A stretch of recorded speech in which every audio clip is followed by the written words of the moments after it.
Hello everyone, তোমরা সবাই কেমন আছো? আশা করি সবাই ভালো আছো, আমিও ভালো আছি।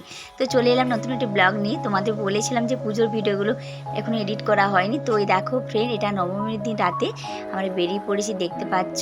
তো আমরা গেছিলাম, আর সাথে তোমার দাদাভাইয়ের ফ্রেন্ড মানে দাদাভাই আর দাদাভাইয়ের ওয়াইফ, দিদিভাই আর পুচকি ওদের মেয়ে। তো আমরা সবাই একটা আমরা প্রায় সময় মানে ওরা থাকে না বাড়িতে, বাইরে থাকে, এলে আমরা একসাথেই বেরোই। তো এই দেখো দিদিভাই একটু ভিডিও ক্লিপ নিয়ে নিলাম। তো সুন্দরই কেটেছিল, কিন্তু মাঝখানে একটু বৃষ্টি চলে আসাতে তো একটু প্রবলেম হয়ে গেল, দাঁড়াতে হলো অনেকক্ষণ, তা নাহলে আর একটু ঘুরতাম।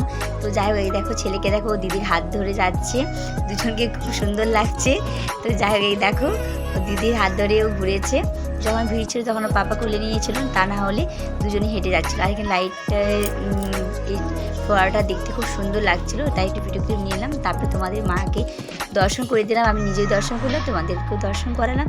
বলার ভয়েসটা শুনে বুঝতেই পারছো এখনও গলা বসে আছে, কিছু করার নেই। তো এই দেখো ছেলে আর পুচকি সোনা ওরা দুজনে গাড়িতে বসেছে। এটা তোমাদের দাদাভাই ভিডিও ক্লিপটা নিচ্ছিল, আমি বললাম যে চারদিকটা একটু ভিডিও ক্লিপ নিয়ে নাও। আর আমরা তখন ফুচকা খাচ্ছিলাম, আমি আর দিদিভাই খাচ্ছিলাম। তো তোমার দাদাভাইকে বললাম এদিকেও একটু নিয়ে নাও।